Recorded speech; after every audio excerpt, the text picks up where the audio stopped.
बॉलीवुड के hero number one कहे जाने वाले मशहूर गोविंदा किसी पहचान के मोहताज नहीं है।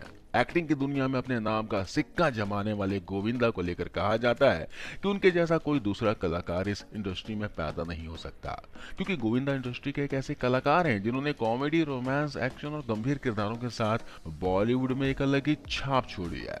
उनके लाजवाब डांस की तो पूरी दुनिया दीवानी है। कुछ लोग तो उन्हें डांस का भगवान भी मानते हैं। गोविंदा के डांस को देखकर लोग कहते हैं कि उन्हें डांस का परिभाषा ही बदल दिया और इसी वजह से उन्हें बॉलीवुड का डांस किंग भी कहा जाने लगा। लेकिन ऐसा क्या हुआ जो आज गुमनाम की जिंदगी जी रहे हैं? आज इस वीडियो में हम गोविंदा की सक्सेस स्टोरी और फेल्यूर के बारे में जानेंगे।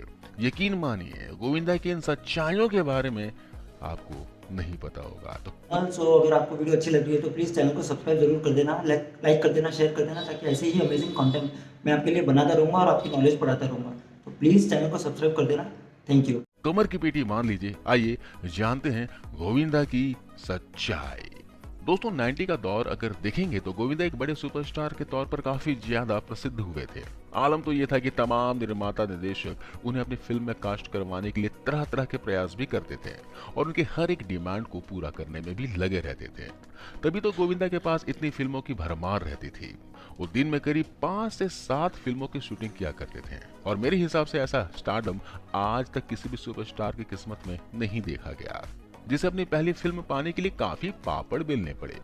उनके पिता भले ही बॉलीवुड फिल्म इंडस्ट्री में सक्रिय थे, लेकिन इनका कुछ ज्यादा फायदा उन्हें नहीं मिल पाया। कड़ी मशक्कतों के बाद 22 साल की उम्र में गोविंदा को पहली फिल्म मिली और इस फिल्म को करने के बाद उन्होंने कभी पीछे मुड़कर नहीं देखा। गोविंदा आज भले ही गुमनामी की जिंदगी जीने पर मजबूर हैं, लेकिन उनको लेकर एक ऐसा स्टारडम था जिससे पूरी दुनिया वाकिफ थी। दोस्तों, गोविंदा की बात करें तो अपने शानदार फिल्मी सफर के दौरान उन्होंने कई सारी बड़ी हिट फिल्में दी हैं। फिल्मों में हीरो नंबर वन बनने के बाद उन्होंने राजनीति में भी कदम रखा और राजनीति में भी वो नंबर वन बनना चाहते थे। लेकिन बुरी किस्मत की वजह से राजनीति में आना इनकी जिंदगी की सबसे बड़ी भूल थी और इस भूल के चलते आज वो अपना करियर गंवाकर गुमनामी की जिंदगी जीने पर मजबूर है। गोविंदा की बात करें तो इनका जन्म 21 दिसंबर 1963 को मुंबई विरार में हुआ था।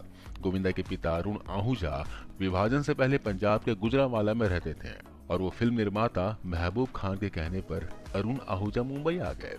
1937 में मुंबई आने के बाद महबूब खान ने उन्हें अपनी फिल्म एक ही रास्ता में अभिनय करने का मौका दिया।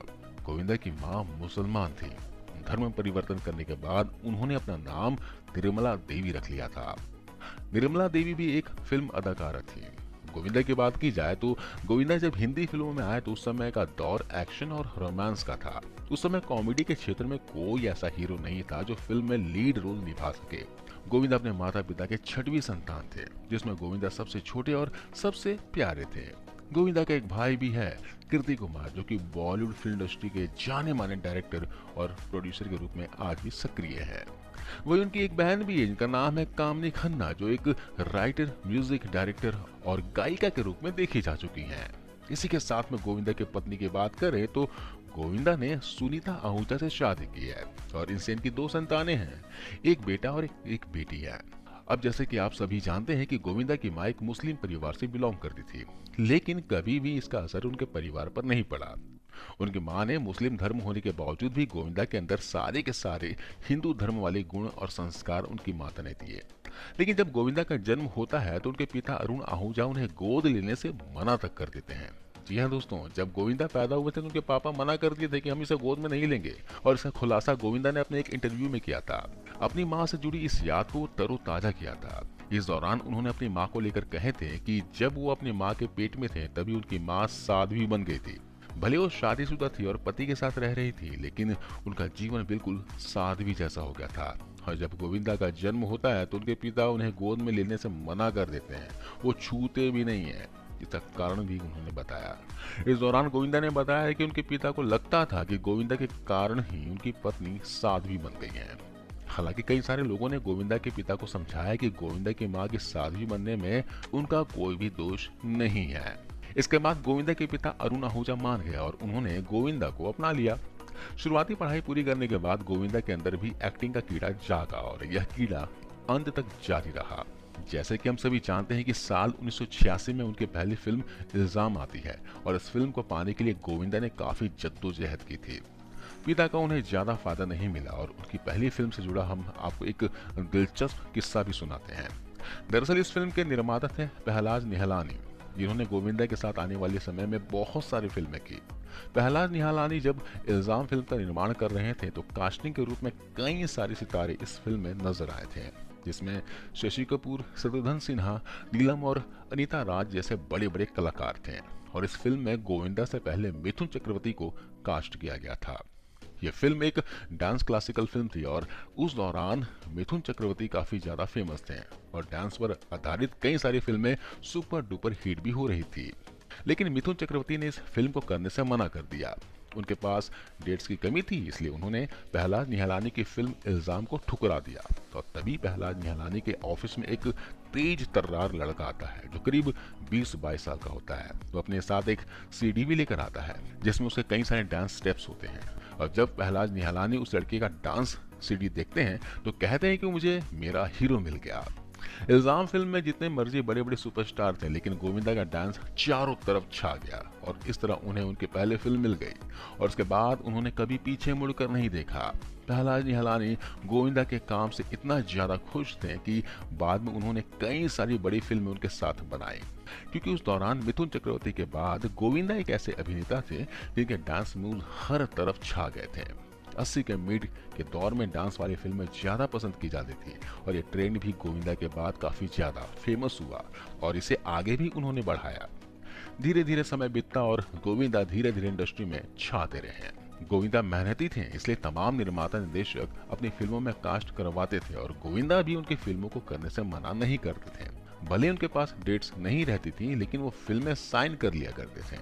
लेकिन एक बार बॉलीवुड के बहुत पुराने और प्रसिद्ध एक्टर दिलीप साहब ने उनको लेकर एक बात कही थी और उनकी बात मानकर गोविंदा कामयाबी की और ऊंची बुलंदियां छू गए थे। दरअसल हुआ यूं था कि एक बार गोविंदा कई सारी बड़ी फिल्में साइन कर चुके थे। उनके पास करीब 70 से भी ज्यादा फिल्में थी जो कि पेंडिंग थी। उसी दौरान वो दिलीप साहब के साथ काम कर रहे थे और हुआ यूं कि शूटिंग के सेट पर वो दिलीप साहब के साथ बैठे हुए थे और उन्हें बहुत ज्यादा थकान भी महसूस हो रही थी। दिलीप साहब से उन्होंने इस बारे में जिक्र किया। फिर दिलीप साहब ने उन्हें समझाते हुए कहा कि आप एक्शन फिल्मों के लिए नहीं बने हो, आप कॉमेडी में हाथ आजमाओ और इतनी सारी फिल्में मत साइन करो।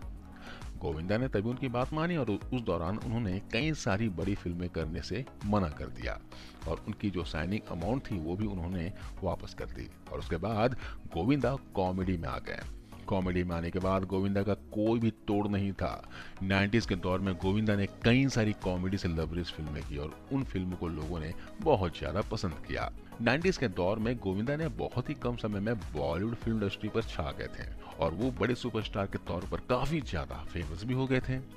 बड़े से बड़ा सुपरस्टार उनके सामने बौना नजर आता था और वो दिन में करीब 6 से 7 फिल्मों की शूटिंग भी किया करते थे। लगभग 90 के दौर में उन्होंने कई सारी कॉमेडी से लवरेज फिल्में की और इन फिल्मों को लोगों ने बहुत ज्यादा पसंद भी किया। लेकिन गोविंदा ने क्या सोचा कि हीरो नंबर 1 बनने के बाद नेता नंबर 1 बनने निकल पड़े। साल 2004 में कांग्रेस के टिकट पर गोविंदा ने मुंबई से लोकसभा चुनाव जीता। चुनावी प्रचार के दौरान उन्होंने मुंबई के लोगों के लिए शिक्षा, प्रवास, स्वास्थ्य को अपने एजेंडे का मुख्य हिस्सा बताया। फिर चुनाव जीतने के बाद वो कुछ भी काम नहीं कर पाए। आलम यह हुआ कि राजनीति को छोड़कर 2008 में अपने एक्टिंग करियर में दोबारा से ध्यान देने के लिए आ गए और राजनीति को हमेशा के लिए अलविदा कह दिया। लेकिन गोविंदा ने जब यह फैसला लिया तब उन्हें बहुत ज्यादा देर हो गई। 2004 में तो कांग्रेस की टिकट पर राजनीति में तो कूद पड़े थे, लेकिन जब 2008 में उन्होंने राजनीति को अलविदा कह दिया तब तक बॉलीवुड फिल्म इंडस्ट्री बहुत ज्यादा बदल चुकी थी। 2008 के बाद जब गोविंदा दोबारा से अपने पैर बॉलीवुड फिल्म इंडस्ट्री में जमाना चाहते थे तो उन्हें बहुत ज्यादा दिक्कतें हुई। उन्हें फिल्में तो मिली, लेकिन उन फिल्मों में उनका रोल दमदार नहीं होता था और बाद में वो एक गुमनामी की जिंदगी जीने पर मजबूर हो गए। अब ऐसा नहीं है कि गोविंदा ने 2008 के बाद किसी भी बड़ी फिल्म का हिस्सा नहीं बने। वो कई सारे सुपरस्टारों के साथ स्क्रीन शेयर करते हुए तो नजर आए, लेकिन उन फिल्मों को उस हिसाब से नहीं पसंद किया गया जैसे कि पहले पसंद किया जाता था और वो धीरे धीरे बॉलीवुड फिल्म इंडस्ट्री से आउट होते हुए नजर आए। 2019 में उनकी आखिरी फिल्म रंगीला राजा रिलीज हुई थी, जो बॉक्स ऑफिस पर पूरी तरह से फ्लॉप साबित हुई थी। इस फिल्म में गोविंदा के डबल किरदार थे। कॉमेडी से भरपूर इस फिल्म को लोगों ने सिरे से नकार दिया और आज भी गोविंदा एक बड़ी हिट फिल्म की तलाश में जुटे हुए हैं। अब भले ही गोविंदा साल 2 साल के बाद किसी बड़ी फिल्म का हिस्सा बनते हों, लेकिन इन सब के बावजूद इनके पास करोड़ों की प्रॉपर्टीज है। मीडिया रिपोर्ट्स के मुताबिक गोविंदा के पास मुंबई और उसके आसपास के इलाकों में करीब 3 बंगले हैं। इनमें एक बंगला मड आइलैंड पे है और एक बंगला मुंबई के पॉस एरिया जुहू में है, जिसमें वो अपने परिवार के साथ रहते हैं। इसके अलावा इन्होंने रियल एस्टेट के कई सारी प्रॉपर्टीज में इन्वेस्ट भी करके रखा है। गोविंदा करीब 150 करोड़ की संपत्ति के इकलौते मालिक हैं। मौजूदा दौर में भले ही गोविंदा फिल्मों में दिखाई ना देते हों, लेकिन फिर भी वो सालाना करोड़ों रुपए कमा ही लेते हैं। गोविंदा ये पैसा ब्रांड एम्बेसडर के जरिए भी कमाते हैं। उन्हें अच्छा खासा रकम भी मिलता है। इसके अलावा रियल एस्टेट से भी इनकी अच्छी कमाई होती है। गोविंदा हर साल करीब 16 से 18 करोड़ रुपए की कमाई कर लेते हैं। अब इसी के साथ गोविंदा के विवादों की तरफ नजर डालें तो गोविंदा भी बाकी सुपरस्टारों की तरह ही कई बार विवादों में घिर चुके हैं। और एक ऐसा विवाद जब गोविंदा को लेकर आया तब किसी को उन पर यकीन नहीं आ रहा था। ये मामला 2008 का था, जब उनके ही फैन ने उन पर आरोप लगाया था कि फिल्म मनी है तो हनी है के सेट पर उन्होंने उन्हें जोरदार तमाचा जड़ा है। इसकी क्लिप भी सोशल मीडिया पर बहुत ज्यादा वायरल हुई थी। इस क्लिप में आप साफ तौर पर देख सकते हैं कि गोविंदा ने किस हिसाब से संतोष राय को थप्पड़ रसीद दिया था। इस थप्पड़ की गूंज कोर्ट तक सुनाई दी। कोर्ट में जब ये मुकदमा चला तो इसमें संतोष राय की जीत होती नजर आई और कोर्ट ने भी गोविंदा पर फटकार लगाई थी। और बाद में बताया गया कि गोविंदा ने संतोष राय से अपना पैचअप कर लिया। इसकी एक तस्वीर भी काफी ज्यादा वायरल हुई थी। इस तस्वीर में संतोष राय के साथ गोविंदा नजर आए थे। तब जाके ये मामला ठंडा पड़ा था। हालांकि ये पहला विवाद नहीं था। जब गोविंदा काफी ज्यादा सुर्खियों में आए थे, उसके बाद वो अपने ही भांजे कृष्णाभिषेक को लेकर भी काफी ज्यादा चर्चाओं में बने ही रहते थे। अक्सर मीडिया और सोशल मीडिया पर कृष्णा और गोविंदा की फैमिली में तकरार होती ही रहती है। तो दोस्तों, कुछ इस तरह की कहानी रही गोविंदा की।